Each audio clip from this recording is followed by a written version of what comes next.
ಏನಾರು ಕೊಟ್ಟರೆ ನಿಂದೆಲ್ಲ ಕಿತ್ಕೊಂಡು ನಿನ್ನ ಶತ್ರುಗಳಾದ ಇಂದ್ರಾದಿ ದೇವತೆಗಳಿಗೆ ಹಂಚಲಿಕ್ಕೆ ಬಂದಿದ್ದಾನೆ. ನನಗೆ ಗೊತ್ತು ಇವನೇನು ಕೇಳಿದ, 3 ಹೆಜ್ಜೆ ಕೇಳ್ತಾ ಇದ್ದಾನಲ್ಲ, 1 ಹೆಜ್ಜೆಯಲ್ಲಿ ಮೇಲಳಿತಾನೆ, 2ನೇ ಹೆಜ್ಜೆ ಕೆಳಗಳಿತಾನೆ, 3ನೇ ಹೆಜ್ಜೆಗೆ ಜಾಗ ಇರಲ್ಲ, ನಿನ್ನ ತುಳಿದು ಹಾಕಿಬಿಡ್ತಾನೆ. ಸರ್ವಸ್ವಂ ವಿಷ್ಣುವೇ ದತ್ವ ಮೂಢ ವರ್ತಿಷ್ಯತೆ ಕಥಂ. ಎಲ್ಲ ದೇವರು ಕೊಟ್ಟು ನೀ ಏನು ಮಾಡ್ತೀಯ? ಹೆಂಡತಿ ಮಕ್ಕಳಿಗೆ ಏನು ಕೊಡ್ತೀಯ? ನೋಡು, ಸಂಪಾದನೆ ನಿಂದಿರ್ಬೋದು, ಎಲ್ಲವನ್ನು ದಾನ ಮಾಡುವ ಹಾಗಿಲ್ಲ. ನಾವು ಸಂಪಾದನೆ ಮಾಡಿದ ಸಂಪತ್ತನ್ನು ಇಷ್ಟು ವಿಭಾಗವಾಗಿ ಮಾಡಬೇಕು. ಎಷ್ಟು ವಿಭಾಗ?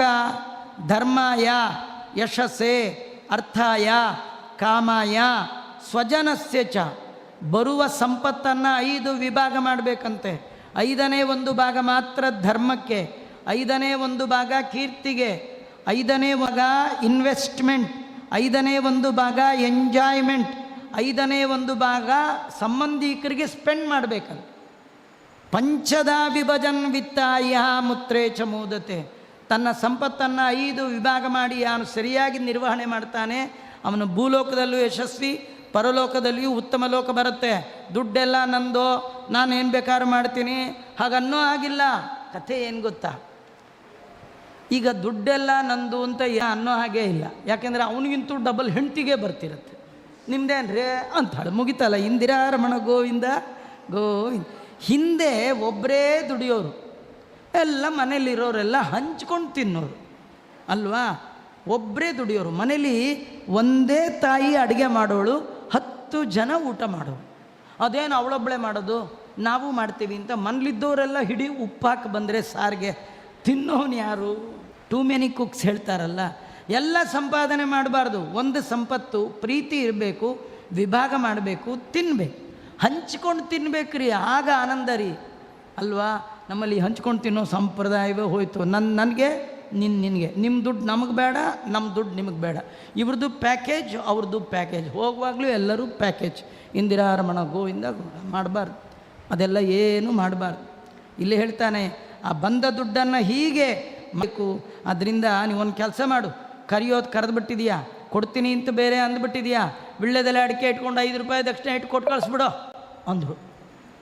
ಅಥವಾ ಕೊಡಲ್ಲ ಅಂತ ಹೇಳು. ಇವನಂದ, ಆಚಾರ್ಯ ನಾನೇನಾದ್ರು ಕೊಡಲ್ಲ ಅಂದರೆ ಈ ಬ್ರಾಹ್ಮಣ ಬಿಡ್ತಾನ? ಆಲ್ ಇಂಡಿಯಾ ರೇಡಿಯೋ ಊರಲ್ಲೆಲ್ಲ ಹೋಗಿ ಹೇಳ್ಕೊಂಡು ಬರ್ತಾನೆ, ಬಲಿ ಸುಳ್ಳು, ಪ್ರಹ್ಲಾದ ರಾಜರ ಮೊಮ್ಮಗ ಮೋಸಗಾರ, ದಾನ ಕೊಡ್ತೀನಿ ಇಂದ ಕೊಡಲಿಲ್ಲ, ಏನು ಬಂದ್ಬಿಡತ್ತಿ ಹುಡುಗ, ಅದರಿಂದ ನಾ ಕೊಡಲೇಬೇಕು. ಆಚಾರ್ಯಂದರು, ಶುಕ್ರಾಚಾರ್ಯರು, ನೋಡು ಅವನು ಕಳಿಸು, ಕೊಡಲ್ಲ ಅಂತ ಹೇಳು, ಏನು ಪಾಪ ಬರುತ್ತೋ ಬರಲಿ, ಆ ಪಾಪ ನಿನ್ನ ಟಚ್ ಮಾಡದೇ ಇರೋ ಹಾಗೆ ಹೋಮ ನಾ ಮಾಡಿಸ್ತೀನಿ ಇಂದು. ನೋಡಿರಿ, ಇಂಥ ಆಚಾರ ಇರ್ಬೇಕ್ರಿ. ನಮಗೂ ಇಂಥ ಆಚಾರ ಸಿಗಲ್ಲ. ನಾನು ಮಾಡಿಸ್ತೀನಪ್ಪ, ನಿನ್ನ ಕೈಲಾದ ಮಾಡಿಸ್ ಅಂತಾರಿಯೇ ವಿನಃ ಈ ಥರ ಜವಾಬ್ದಾರಿ ತಗೊಳ್ಳೋ ಆಚಾರ್ಯ ಯಾರಿದ್ದಾರೆ? ಬಲಿಚಕ್ರವರ್ತಿಗೆ ಸಿಕ್ಕ ಆಚಾರ್ಯರು ಶುಕ್ರಾಚಾರ್ಯರು ಹೇಳ್ತಾರೆ, ನಿನಗೆ ಯಾವ ಪಾಪ ಬಂದರೂ ಅದು ಬಾರದ ಹಾಗೆ ನಾನು ನೋಡ್ಕೊಳ್ತೇನೆ ಅಂತ ಇದ್ದಾರೆ. ಕಡೆಗೆ ಇವನೇನಂದ, ಆಚಾರ್ಯ ನೀವು ಪವರ್ಫುಲ್ ಮ್ಯಾನ್, ನನಗೆ ಗೊತ್ತು, ಮಾಡ್ತೀರಿ, ನಾನು ನಿಮ್ಮ ಮಾತು ಕೇಳಲ್ಲ, ಬೇಜಾರು ಮಾಡ್ಕೋಬೇಡಿ. ಯಾಕೆ ಗೊತ್ತಾ, ನಾನು ದಾನ ಮಾಡದಿದ್ದರೆ ಈ ಹುಡುಗ ಊರೆಲ್ಲ ಹೋಗಿ ಬಲಿ ಮೋಸಗಾರ ಅಂತ ಅನ್ನಲ್ಲ, ಪ್ರಹ್ಲಾದ ರಾಜರ ಮೊಮ್ಮಗ ಮೋಸಗಾರ ಅಂತಾನೆ. ಅದರಿಂದ ನನಗೆ ಅಪಕೀರ್ತಿ, ನಮ್ಮ ವಂಶಕ್ಕೆ ಅಪಕೀರ್ತಿ. ಅದರಿಂದ ಅಪಕೀರ್ತಿ ನನಗೆ ಬರಬಾರ್ದು, ನಾ ದಾನ ಮಾಡ್ದ. ನೋಡಿ ಈ ಕಥೆಯ ಸ್ವಾರಸ್ಯ ಏನು ಗೊತ್ತಾ? ದಾನ ಮಾಡಿದ ಬಲಿಯನ್ನು ದೇವರು ಯಾಕೆ ತುಳಿದ ಅಂತ ಒಂದು ಪ್ರಶ್ನೆ. ಯಾಕೆ ಕಟ್ಟಿ ಹಾಕಿದ, ಯಾಕೆ ತುಳಿದ, ಶಿಕ್ಷೆ ಯಾಕೆ ಮಾಡಿದ ಅಂತ. ನೋಡಿ, ದಾನ ಮಾಡುವಾಗ ತಲೆ ಬಗ್ಗಿ ಕೊಡಬೇಕಂತ. ಈ ಬೀದಿಯಲ್ಲಿ ಯಾರಿಗೋ ಭಿಕ್ಷದವ್ರು ಕೊಡುವಾಗ ತಲೆ ಎತ್ತಿ ಕೊಡ್ತೀರಿ, ಸಂಬಳ ಕೊಡುವಾಗ ತಲೆ ಎತ್ತಿ ಪೇಮೆಂಟ್ ಕೊಡ್ತೀರಿ. ಆದರೆ ಬ್ರಾಹ್ಮಣರಿಗೆ ಕೊಡುವಾಗ ಕೊಟ್ಟು ಸಾಷ್ಟಾಂಗ ನಮಸ್ಕಾರ ಮಾಡಿ ಕೊಟ್ಟದ್ದು ದಾನ ಆಗತ್ತೆ, ಬಗ್ಗಿ ಕೊಟ್ಟದ್ದು ಬಾಗಿ ಕೊಟ್ಟದ್ದು ದಾನ ಆಗತ್ತೆ, ಬೀಗಿ ಕೊಟ್ಟದ್ದು ದುರಹಂಕಾರದಿಂದ ಕೊಟ್ಟದ್ದು ತಲೆ ಎತ್ತಿ ಕೊಟ್ಟದ್ದು ಅದು ದಾನ ಆಗಲ್ಲ. ಇವನು ತಲೆ ಎತ್ತಿ ಕೊಟ್ಟ, ಕೀರ್ತಿ ಕಾಮನೆಯಿಂದ ಕೊಟ್ಟದ್ದು, ದೇವರು ಪ್ರೀತನಾಗಲಿ ಅಂತ ಕೊಟ್ಟದ್ದಲ್ಲ. ಮಧ್ವಾಚಾರ್ಯರು ಹೇಳ್ತಾರೆ, ಕುರುವತೆ ಕರ್ಮ ಯತ್ ಪ್ರೀತಯೇ ಸಜ್ಜನ. ಏನು ಮಾಡಿದ್ರು ದೇವರು ಪ್ರೀತನಾಗಲಿ ಅಂತ ಮಾಡಬೇಕೇ ವಿನ ಇನ್ನೊಂದು ಕಾಮನೆ ಇರಬಾರ್ದು. ಇವನು ದಾನ ಮಾಡಿದ ಭಗವಂತ ಪ್ರೀತನಾಗಲಿ ಅಂತಲ್ಲ, ನನಗೆ ಅಯಶಸ್ ಬರಬಾರ್ದು, ಅಕೀರ್ತಿ ಬರಬಾರ್ದು, ಕೀರ್ತಿ ಬರಬೇಕು ಅನ್ನುವ ಬುದ್ಧಿಯಿಂದ ಮಾಡಿದ್ದಾನೆ. ಆದ್ದರಿಂದ ದೇವರು ಇವನನ್ನು ಕಟ್ಟಿದ, ತಲೆಯ ಮೇಲೆ ಕಾಲಿಟ್ಟು ತುಳಿದ ಅಂತ ವರ್ಣನೆ ಮಾಡ್ತಾ ಇದ್ದಾರೆ. ಆ ನಂತರದಲ್ಲಿ ಏನಾದರೂ ದಾನ ಮಾಡ್ತೀನಿ ಅಂತಂದ. ವಿಂಧ್ಯಾವಳಿಯಿಂದ, ಬಲಿಚಕ್ರವರ್ತಿಯ ಹೆಂಡತಿ ಹೆಸರು ವಿಂಧ್ಯಾವಳಿ. ಅವಳು ಎಲ್ಲೂ ಶಾಪಿಂಗ್ ಗೀಪಿಂಗ್ ಕರ್ಕೊಂಡು ಹೋಗಿರಲಿಲ್ಲ, ಪಾರ್ಕ್ಗೂ ಇಲ್ಲ. ಅವ್ರು ಕರೆದಾಗೆಲ್ಲ ತುಳಸಿ, ಅದು ಮಂತ್ರಾಕ್ಷತೆ, ನೀರು ತರೋದು ಗಂಡನ ಕೈಗೆ. ಇಷ್ಟೇ ಪ್ರೋಗ್ರಾಮ್ಗೆ ಕರಿತಿದ್ದದ್ದು, ಇನ್ನೇನು ಕರೆದಿಲ್ಲ. ವಿಂಧ್ಯಾವಳಿ ಅಂದದ್ದೇ ತಡ, ಅವಳು ಗಿಂಡಿ ನೀರು ಮಂತ್ರಾಕ್ಷ ಹಿಡ್ಕೊಂಡು ಬಂದೇ ಬಿಟ್ಲು. ಕೈಗೆ ನೀರು ಹಾಕಿದ್ಲು. ಆ 8 ಅಡಿ ಬಲಿ, 3 ಅಡಿ ವಾಮನ. 8 ಅಡಿ ಬಲಿಯಿಂದ ನೀರು ಮಂತ್ರಾಕ್ಷತೆ ಕೃಷ್ಣಾರ್ಪಣ ಬಿಟ್ಟ. 3 ಅಡಿ ವಾಮನನ ಕೈಗೆ ಬೀಳಬೇಕಲ್ಲ, ಅವನಿಂದ ಬಿಟ್ಟಿದ್ದಾನೆ. ಇವನ ಕೈಯೊಳಗಿನ್ನೂ ಬಿದ್ದಿಲ್ಲ. ಮಧ್ಯದ ಒಳಗೆ ಪುಟ್ಟ ವಾಮನ ಬೆಳೆದ ಬೆಳೆದ ಬೆಳೆದ ಬೆಳೆದ. ಎಷ್ಟು ಬೆಳೆದ ಅಂದರೆ, ನೀರು ಬಿಟ್ಟನಲ್ಲ ಯಾರು, ಬಲಿ, ಅವನು ಹೀಗೆ ನೋಡ್ತಿದ್ನಲ್ಲ, ಹೀಗೆ ಶುರು ಮಾಡಿ. ಅವನು ನೋಡ್ತಾ ಇದ್ದರೆ ವಾಮನ ಹೇಗೆ ಬೆಳೆದ ಅಂದರೆ, ಈ ನಕ್ಷತ್ರಗಳಿತ್ತಲ್ಲ ಅದೆಲ್ಲ ದೇವ್ರ ತಲೆಗೆ ಕಿರೀಟದ ಥರ ಆಯ್ತಂತೆ. ಇನ್ನೂ ಬೆಳೆದಂತೆ, ದೇವ್ರ ಕುತ್ತಿಗೆಗೆ ಸರ ಆಯ್ತಂತೆ. ಇನ್ನೂ ಬೆಳೆದ ಸೊಂಟಕ್ಕೆ ಡಾಬ ಆಯ್ತಂತೆ. ಇನ್ನೂ ಬೆಳೆದರೆ ನಕ್ಷತ್ರ ಮಾಲೆ ಭಗವಂತನ ಪಾದಕ್ಕೆ ಗೆಜ್ಜೆ ಆಯಿತು.